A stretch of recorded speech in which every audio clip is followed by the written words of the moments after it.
So good afternoon everyone, आप सभी का स्वागत है सरोकार क्लासेस में। बच्चों, आज का जो वीडियो है वो है chapter 10th of NCERT for second term और जो चैप्टर का नाम है वो है सर्कल। तो आज हम बात करेंगे सर्कल के बारे में। जैसा कि बच्चों 10th का जो सर्कल चैप्टर है इसमें बहुत छोटी सी चीज़ें हैं, 2 थ्योरम आपको वो फटाफट हम कंप्लीट कर लेंगे, लेकिन उससे पहले आपको बेसिक्स जो है सर्कल के उसे जानने के लिए क्लास 9th का थोड़ा सा रिवाइज कराते हैं बच्चों। कुछ टर्म्स जो हैं उसको हम रिवाइज करते हैं, देन हम 10th की तरफ मूव करते हैं। तो सबसे पहले हम जानेंगे कि व्हाट इज़ सर्कल। सबसे पहले तो बच्चों इस चैप्टर को पढ़ने के पहले हमें जान लेना होगा कि सर्कल होता क्या आखिर। तो मैंने बोर्ड पर लिख रखा है, a circle is defined as the locus of points from a fixed point with a constant distance. Circle कुछ ऐसा नहीं है, सर्कल एक ऐसा डायग्राम है, ये एक ऐसा फिगर है जो एक सर्टेन पॉइंट से, फिक्स्ड पॉइंट से और फिक्स्ड डिस्टेंस से जितने भी पॉइंट्स है उन पॉइंट्स का कलेक्शन। अगर हम एक फिक्स्ड पॉइंट लेते हैं, हमने मान लिया कोई पॉइंट हमारे पास फिक्स्ड है, उसको हमने नेम किया O, और उस O पॉइंट से हमारा जो डिस्टेंस है, एक हमने फिक्स डिस्टेंस लिया जिसको मैंने मान लिया कि वो डिस्टेंस जो है वो 6 सेंटीमीटर का है। वो एक फिक्स पॉइंट लिया, उस एक डिस्टेंस लिया जो 6 सेंटीमीटर था। अब इस 6 सेंटीमीटर के दूरी पर जो पॉइंट है और ऐसे जितने भी पॉइंट है जो लोकस बना रहे हैं, इन पॉइंट्स का अगर हम कलेक्शन करते हैं तो वो जो फिगर हम पाएंगे वो हम क्या पाएंगे, सर्कल। तो जस्ट इतनी सी बात आपको समझना है बच्चों। चलिए इस चीज़ को मैं बोर्ड पे आपको दिखा देता हूँ एक बार। हमने मान लिया हमारे पास एक पॉइंट है जिसको मैंने O नाम दिया है और हमने ले लिया एक फिक्स डिस्टेंस। मैंने मान लिया जो फिक्स डिस्टेंस है ये 6 सेंटीमीटर का है, ठीक है, 6 सेंटीमीटर का है। अब इस फिक्स्ड पॉइंट पे या फिक्स डिस्टेंस पे जो पॉइंट है, ऐसे ही पॉइंट्स का जो कलेक्शन है, ये लोकस बन रहा है आपका, ये ऐसे एक लोकस बनेगा। इन लोकस का जब हम कलेक्शन करेंगे तो जो डायग्राम फॉर्म होगा उस डायग्राम को हम क्या कहते हैं, उस डायग्राम को हम कहते हैं सर्कल। बस जस्ट इतनी सी बात बच्चों आपको देखनी, याद करनी है, ठीक। तो circle is defined as the locus of points from a fixed point with a constant distance. चलिए सर्कल की बात तो हो गई। अब ये जो फिक्स डिस्टेंस की बात कर रहा है वो फिक्स डिस्टेंस को हम कहते हैं रेडियस। ये आपका रेडियस है जिसको हम R से डिनोट करते हैं। अब अगर हम R को 2 टाइम्स कर देते हैं तो हम पा जाते हैं डायमीटर। अगर हम R को मल्टीप्लाई कर देते हैं 2 से, then we get D, and D means diameter of the circle. Diameter की बात करते हैं अगर, तो diameter is the lengthiest chord in a circle. Diameter क्या है, डायमीटर एक सर्कल में सबसे लंबा कॉर्ड है। इतनी सी बात आपको याद रखना है, ठीक है। देन हम मूव करते हैं बच्चों कॉर्ड पे। जब ये बात आ गई कॉर्ड की, तो कॉर्ड क्या होता है, कॉर्ड आपको समझना होगा। तो बच्चों अगर किसी सर्कल में उसके 2 पॉइंट्स को हम ज्वाइन करते हैं, जैसे मैंने माना ये सर्कल है और यहाँ पर कोई पॉइंट होगा x और यहाँ पर कोई पॉइंट है y। अगर हम इस x को y से ज्वाइन कर देते हैं एक लाइन सेगमेंट की मदद से, एक लाइन सेगमेंट की हेल्प से, तो ये जो लाइन सेगमेंट बन रहा है इसे हम कॉर्ड कहेंगे। तो इस तरह आप जवाब देंगे कमेंट सेक्शन में कि एक सर्कल में कितने कॉर्ड्स होते हैं बच्चों। चलिए आगे मूव करते हैं। हमने देखा कॉर्ड हो गया हमारे पास, हमने देखा रेडियस, हमने देखा डायमीटर। अब हम बात करते हैं आर्क की, सेगमेंट की, सेक्टर की। तो चलिए आर्क पे आते हैं। आर्क क्या होता है भैया, देखो एक सर्कल में बच्चों हमने मान लिया कि एक सर्कल का पार्ट हम ले लेते हैं। यहाँ पर हमने ले लिया P एंड यहाँ पर हमने ले लिया Q। ये PQ जो है ये सर्कल का पार्ट है ना, है सर्कल का पार्ट है। इस PQ को हम कहते हैं आर्क। क्या कहते हैं, इस आर्क। तो ये सर्कल का ही पार्ट है, ठीक। इसको हम कहते हैं आर्क। ये आर्क अगर हम बात करें और इस आर्क को हम एक कॉर्ड की मदद से सेंटर से ज्वाइन कर दें, इस पॉइंट को अगर हम सेंटर से ज्वाइन कर दें और इस पॉइंट को भी हम सेंटर से ज्वाइन कर दें, तो देखिए आपको बन रहा है ना, और यहाँ पर एक एंगल बन रहा है ना ये चीज़, ये POQ। अब इसको हम लिखते कैसे, ये आपका आर्क है, ये ना PQ आपका क्या है, आर्क है। अब आर्क को डिफाइन करने के लिए हम कहते हैं PQ और ऊपर हम कर्व ऐसे बना देते हैं। इस तरह हम आर्क को डिनोट करते हैं। चलिए अब हम बात करते हैं सेक्टर की और सेगमेंट की। तो बच्चों सेक्टर क्या होता है, देखिए जब ये आर्क जो है, आर्क जब हमने बनाया तो यहाँ पर हमें मिल गया, यहाँ पर अगर हम देखें आर्क जब हमने बना दिया, यहाँ पर आर्क को बनाने के बाद हमें देखिए 2 एरिया मिल रहा है, एक इस छोटे वाले आर्क के अंदर और एक ये मेजर आर्क। इस आर्क को हम माइनर आर्क कहेंगे और इस आर्क को हम मेजर आर्क कहेंगे। तो जो माइनर आर्क के अंदर एरिया बन रहा है ये हमारा सेक्टर, वो भी माइनर सेक्टर, और जो बड़े आर्क के अंदर एरिया बन रहा है उसको हम कहेंगे मेजर सेक्टर, ठीक है। तो सेक्टर क्या है, आर्क जो एरिया बनाता है वो हमारा सेक्टर कहलाता है। अब अगर इसको हम हटा दें, ठीक है, यहाँ पर हमने सेक्टर समझ लिया। अब हम बात करते हैं कॉर्ड की। कॉर्ड हमने देखा था, कॉर्ड क्या होता है बच्चों, कॉर्ड क्या होता है आप बताएंगे हमें? अच्छा, तो बच्चों कॉर्ड क्या होता है, हमने देखा था कि कॉर्ड कुछ नहीं है, जस्ट ये देखिए हमने बनाया था ना, एक्स और वाई, अगर हम सर्कल के दो पॉइंट को ज्वाइन करते हैं तो जो लाइन सेगमेंट बन रहा है उस लाइन सेगमेंट को हम कॉर्ड कहते हैं। अब इस कॉर्ड को देखें अगर हम, तो हमें यहाँ पर दो एरिया मिल रहा है, एक ये पी और एक ये क्यू, मतलब एक इस कॉर्ड के साइड में जो कि छोटा एरिया है और एक RHS साइड में, एक LHS साइड में, एक RHS साइड में। तो RHS साइड वाले को हम कहेंगे मेजर सेगमेंट, इस एरिया को हम मेजर सेगमेंट कहेंगे और इस एरिया को हम कहेंगे माइनर सेगमेंट। जस्ट इतनी सी बात आपको रिवाइज करनी है। इसको मैंने इसलिए फटाफट कराया बच्चों क्योंकि ये 9th की बातें हैं और ये बड़े ही आसान तरीके से आप जान सकते हैं। चलिए, इसको जानने के बाद अब हमें जानना होगा बच्चों, क्लास 10th की थ्योरम्स पे आना होगा। क्लास 10th में दो थ्योरम्स है, एक 10.1 एंड एक 10.2। तो चलिए हम डिस्कस करते हैं थ्योरम्स 10.1 को और थ्योरम 10.2 को, देन हम मूव करेंगे एक्सरसाइज 10.1 पर, देन 10.2 पर। चलिए बच्चों हम मूव करते हैं सबसे पहले थ्योरम 10.1 पे। तो बच्चों थ्योरम 10.1 आपके स्क्रीन पर है और थ्योरम 10.1 लिख रखा है that tangent at any point of a circle is perpendicular, ये आपका परपेंडिकुलर का साइन है, to the radius through the point of contact. अब इस बात को, यह जो चीज़ यहाँ पर लिख रखा है, इसको अगर मैं आपको ध्यान से देखूँ तो यहाँ पर मुझे चार टर्म्स ऐसे मिल रहे हैं जिन्हें जानना बहुत ज़रूरी है। पहला टर्म देखिए द टेंजेंट, तो सबसे पहले आपको टेंजेंट समझना होगा कि व्हाट इज़ टेंजेंट। देन आगे बढ़ते हैं eight any point of a circle, आपको दूसरी चीज़ जो है वो आपको सर्कल समझना होगा। Then is perpendicular to the radius, फिर आपको रेडियस समझना होगा, through the point of contact, और आपको चौथी चीज़ जो है पॉइंट ऑफ कॉन्टैक्ट समझना होगा। ये चार चीज़ें यहाँ पर इंपॉर्टेंट है थ्योरम 10.1 में, जिसमें से मैंने दो चीज़ें आपको हम लोगों ने डिस्कस कर रखा है, आपका रेडियस क्या होता है और आपका सर्कल क्या होता है। ये दो चीज़ें हमने पहले अभी डिस्कस की। अब हम अभी डिस्कस करने वाले हैं कि टेंजेंट क्या होता है और पॉइंट ऑफ कॉन्टैक्ट क्या होता है। तो बच्चों हम लोगों ने देखा कि एक सर्कल है, हमने माना कि एक सर्कल है, सर्कल क्या है इसको मैंने आपको बता रखा है, ठीक है। एक सर्कल है, अगर मैं मानता हूँ इसका सेंटर जो है वो O है, ठीक। अब इस सर्कल पे अगर कोई एक लाइन है, कोई भी एक ऐसी लाइन जो किसी सर्कल को एक पॉइंट पे कट करके जाती है, अगर कोई लाइन है जो एक सर्कल को एक पॉइंट पे कट करके या फिर टच करके जाती है, उस लाइन को हम क्या कहते हैं, टेंजेंट। चलिए आ जाते हैं, जैसे हमने मान रखा है, हमने माना कि ये आपका कोई लाइन है, थोड़ा सा और इम्प्रूव मैं करता हूँ। मैंने माना कि ये आपका कोई x और y आपका कोई लाइन है, एक्स वाई आपका एक लाइन है जो सर्कल को एक पॉइंट पर, मैं मानता हूँ इस पॉइंट पर कट करके जा रहा है या फिर टच करके जा रहा है। तो इस लाइन को हम कहेंगे क्या, इस लाइन को हम कहेंगे टेंजेंट। अब देखिए यहीं पर दो चीज़ें हैं, यहाँ पर हमें दो चीज़ें बेसिकली जो यहाँ पर हमें से थ्योरम से समझना है वो टेंजेंट समझना है और पॉइंट ऑफ कॉन्टैक्ट समझना है। तो देखिए टेंजेंट तो हमने समझा, टेंजेंट क्या है, टेंजेंट एक ऐसी लाइन है जो सर्कल को एक पॉइंट पर, मैंने माना यहाँ पर P, इस P पॉइंट पर टच करके जाता है। टेंजेंट एक ऐसी लाइन है जो सर्कल को एक पॉइंट पर टच करके या इंटरसेक्ट करके जाती है, ठीक है। अब हम बात करते हैं पॉइंट ऑफ कॉन्टैक्ट की। पॉइंट ऑफ कॉन्टैक्ट वो पॉइंट है बच्चों जिस पॉइंट पे आपका टेंजेंट सर्कल को टच करता है। अगर हम बात करें एक्स वाई इस सर्कल को कहाँ टच कर रहा है, P पॉइंट पे, तो ये P पॉइंट क्या हो जाएगा आपका, पॉइंट ऑफ कॉन्टैक्ट, ठीक है। अगर हम इस पॉइंट ऑफ कॉन्टैक्ट से ज्वाइन कर देते हैं रेडियस को, इस पॉइंट ऑफ कॉन्टैक्ट से जो कि हमने P इंडिकेट कर रखा है, इस P को हमने सेंटर से ज्वाइन कर दिया, हमें मालूम है इस PO को हम क्या कहेंगे, radius.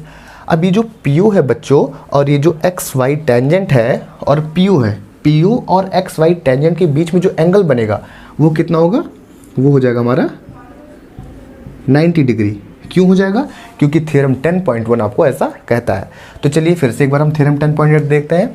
The tangent at any point of a circle is perpendicular to the radius through the point of contact. कह रहा है बच्चों कि आपके पास एक सर्कल है और आपके पास एक टेंजेंट है, मीन्स उस सर्कल को कोई एक ऐसी लाइन है जो एक पॉइंट पे टच करके जा रही है। जिस पॉइंट पे वो टच करके जा रही है उस पॉइंट को हम कहते हैं, सर्कल से जिस पॉइंट को टच किया है, सर्कल के पॉइंट को जिस उस टेंजेंट ने टच कर रखा है, उस पॉइंट को हम कहते हैं पॉइंट ऑफ कॉन्टैक्ट। उस पॉइंट ऑफ कॉन्टैक्ट को अगर हम सेंटर से जोड़ते हैं तो हमें ये मालूम चला कि हमने रेडियस को ज्वाइन कर दिया है टेंजेंट से। और जब रेडियस ज्वाइन कर रहा है टेंजेंट से और उस पॉइंट पे जो कि पॉइंट ऑफ कांटेक्ट है, तो एंगल जो बनेगा वो 90 डिग्री होगा। एक बार फिर से देखिए आप, यहाँ पर ये टेंजेंट है एक्स वाई, पी है पॉइंट ऑफ कांटेक्ट और ये ओ है आपका सेंटर। अगर हमने ओ पी को ज्वाइन किया और फिर आपका एक्स वाई जो है और पी ओ जो है, इसके बीच में जो एंगल बन रहा है वो 90 डिग्री है। Means P O is perpendicular on X Y, जो कि यहाँ पर आपको दे रखा है। देखिए परपेंडिकुलर दे रखा है ना। तो पहला थ्योरम 10.1 आप इस तरह से समझ सकते हैं। अब बात हम करते हैं थ्योरम 10.2 की। मुझे लगता है कि अगर आपको इस पर मुझे लगता है आपको कोई कन्फ्यूज़न नहीं होना चाहिए। अगर आपको कन्फ्यूज़न है तो आप कमेंट बॉक्स में ज़रूर कमेंट करें कि आपको क्या चीज़ इसमें नहीं समझ में आ रही है, ठीक है। अब थ्योरम 10.2 पे हम बात करते हैं कि 10.2 आपके क्या समझाने की कोशिश करता है। बात करते हैं थ्योरम 10.2 की, और थ्योरम 10.2 आपके बोर्ड पर है। देखिए, the length of a tangents from an external point to a circle is equal.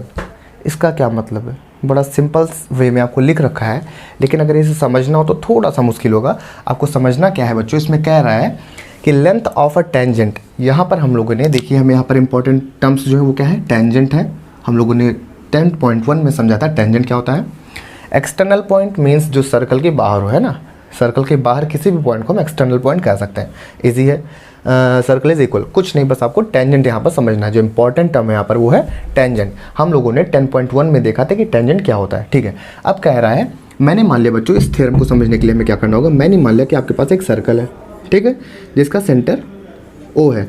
आपके पास एक सेंटर है जिसका सेंटर ओ है। आपके पास एक सर्कल है जिसका सेंटर ओ है। और हमने माना कि कोई एक्सटर्नल पॉइंट, मैं मान लेता हूँ एक्स आपका एक एक्सटर्नल पॉइंट है। इस एक्सटर्नल पॉइंट से अगर हम क्या बनाते हैं, टेंजेंट बनाते हैं। चलिए, हमने बनाया, ये आपका एक टेंजेंट है और ये आपका एक टेंजेंट है।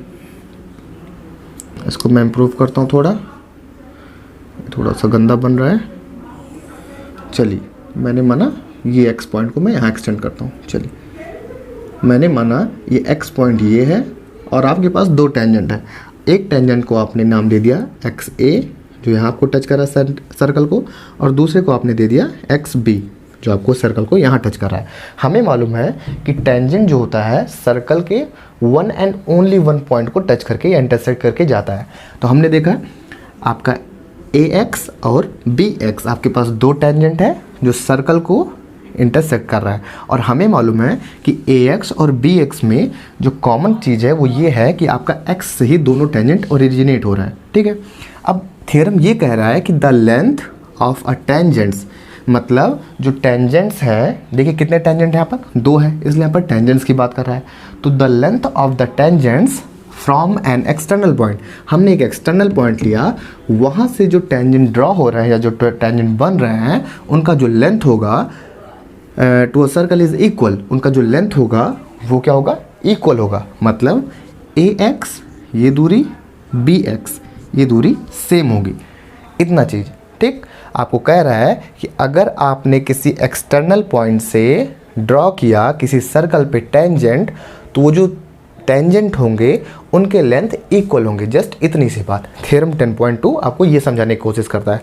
अब चलिए मैं दोनों थ्योरम को कंबाइन कर देता हूँ। अगर दोनों थ्योरम को कंबाइन करूँ और इस डायग्राम से मैं आपको समझाऊँ तो थ्योरम 10.1 के हिसाब से आपका ऐसा हो जाएगा कि अगर आप ओ बी को ज्वाइन करते हैं, बी आपका पॉइंट ऑफ कॉन्टैक्ट है, तो ये एंगल 90 बनेगा। और अगर आप ओ ए को ज्वाइन करते हैं तो आपका ये एंगल 90 बनेगा। क्योंकि हमें मालूम है कि किसी भी टेंजेंट पे सेंटर से आ रही लाइन जो होती है वो किसी भी टेंजेंट पे परपेंडिकुलर होती है। परपेंडिकुलर होने का मतलब है कि वो उस लाइन के से 90 डिग्री बना रहा है। तो इस हिसाब से आपका 90 डिग्री हो गया जो 10.1 कहता है। और दूसरा चीज़ आपको मिल गया X A is equals to B X, ठीक है। आपका ये दूरी लेंथ और ये लेंथ इक्वल हो गया। इस तरह बच्चों हम लोगों ने थ्योरम 10.1 पढ़ा और 10.2 पढ़ा। अब हमारे पास एक्सरसाइज है 10.1, उस एक्सरसाइज को हम देखते हैं क्वेश्चन बाय क्वेश्चन कि आपको करना क्या है, कैसे इन क्वेश्चंस को सॉल्व करना है। तो चलिए एक्सरसाइज 10.1 पे मूव करते हैं और देखते हैं कितनी आसानी से हमें क्वेश्चन को करना होगा। चलिए बच्चों, एक्सरसाइज 10.1 का पहला क्वेश्चन है, how many tangents can a circle have. बड़ा सिंपल क्वेश्चन है, मुझे लगता है आपको इसका आंसर मालूम होगा। अगर आपको इसका आंसर मालूम है तो आप कमेंट बॉक्स में यस करेंगे, नहीं मालूम है तो आप बोर्ड पर देखेंगे। देखिए बच्चों, आपसे कह रहा है कि एक सर्कल आपके पास है, उसमें कितने टेंजेंट पॉसिबल हैं, कितने टेंजेंट हो सकते हैं किसी भी सर्कल के पास। तो बच्चों, हम लोगों ने देखा था कि एक सर्कल है, अगर हमने एक सर्कल मान रखा है जिसका सेंटर O है, इस पे हमें टेंजेंट बनाना है। टेंजेंट मीन्स एक ऐसा लाइन जो सर्कल को एक पॉइंट पर टच करके जाए, है ना। तो कितने भी हो सकते हैं। देखिए, जैसे मैंने एक लाइन बना दिया, सर्कल एक पॉइंट पे यहाँ पर टच करके जा रहा है, मैंने जस्ट ऐसे इसके बगल बना दिया जो ऐसे यहाँ पर टच करके जा रहा है, फिर मैंने यहाँ बगल बना दिया। तो ढेर सारे लाइन्स को मैं बना सकता हूँ जो सर्कल को एक पॉइंट पर ही टच करके जा रहा है। तो इसका आंसर क्या होगा बच्चों? इसका आंसर होगा इन्फिनिटी या इनफाइनाइट। ठीक, मतलब ढेर सारे, जिसको हम हिंदी में कहते हैं अनंत। मतलब ढेर सारे ऐसी लाइन्स होंगे या ऐसे सेगमेंट, ऐसे टेंजेंट होंगे जो सर्कल को कट करके जाएंगे। मीन्स क्वेश्चन पूछ रहा how many tangents can a circle have. ठीक, तो कितने सर्कल होंगे जो उसको इंटरसेक्ट करके जाएंगे या इसको टच करके जाएंगे। तो हमारा आंसर होगा इनफाइनाइट। क्या होगा आंसर? इनफाइनाइट। ठीक, यहाँ से हम लोगों ने ये किया। पहली चीज़ हम कह सकते हैं कि एक सर्कल के पास इनफाइनाइट टेंजेंट्स बनेंगे एक सर्कल में। ठीक है, पहले क्वेश्चन का आंसर आपको इतने ही आसानी से लिख देना है। क्वेश्चन नंबर 2 आपके बोर्ड पर है, फिल इन द ब्लैंक्स। और फिल इन द ब्लैंक्स का फर्स्ट पार्ट है, a tangent to a circle intersect in 8 dash point. Tangent किसी भी सर्कल को कितने पॉइंट पे कट करता है? आंसर जस्ट इतना सिंपल है, आपको लिख देना है 1, क्योंकि टेंजेंट जो है किसी भी सर्कल को 1 पॉइंट पर कट करके जाती है। ठीक है, दूसरे पे, a line intersecting a circle into 2 points known as. उस लाइन का नाम बताइए जो किसी भी सर्कल के 2 पॉइंट को कट करके जाता है। आपको ये कमेंट में करना है, वैसे मैं यहाँ पर शॉर्ट में लिख दे रहा हूँ।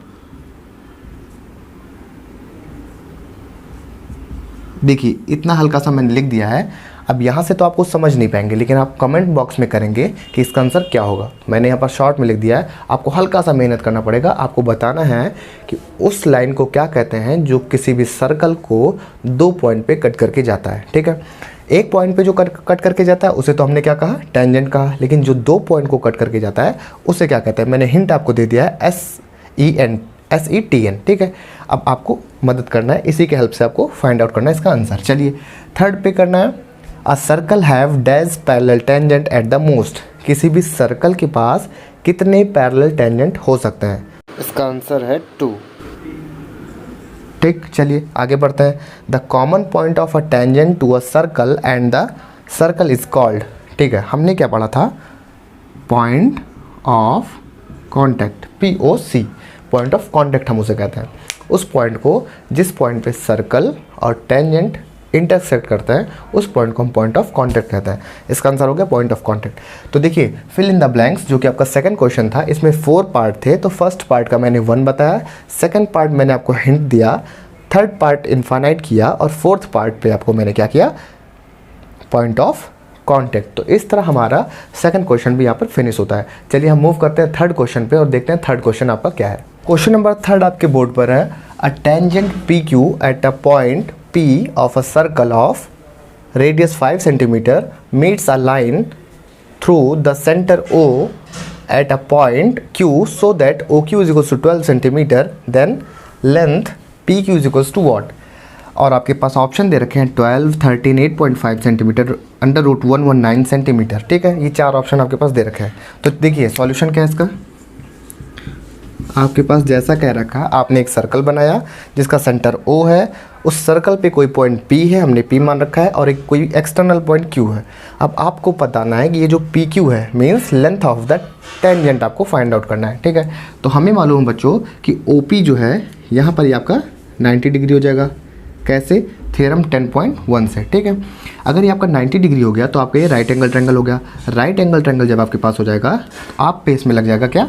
Pythagoras theorem. तो यूजिंग पाइथागोरस थ्योरम हम कह सकते हैं 12 का स्क्वायर माइनस 5 का square we get P Q का स्क्वायर।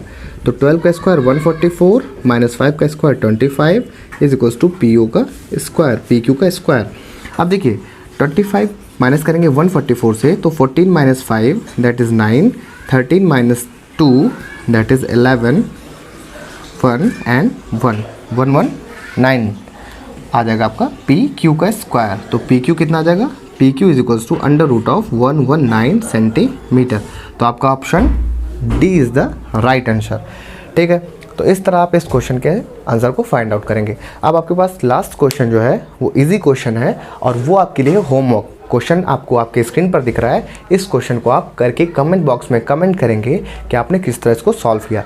चलिए मिलते हैं नेक्स्ट वीडियो में एक्सरसाइज 10.2 के साथ। तो बने रहिए हमारे वीडियो के साथ। अगर आपको हमारे वीडियोज़ अच्छे लग रहे हो तो उसे लाइक करिए, शेयर करिए और सब्सक्राइब करिए। Thank you, have a nice day.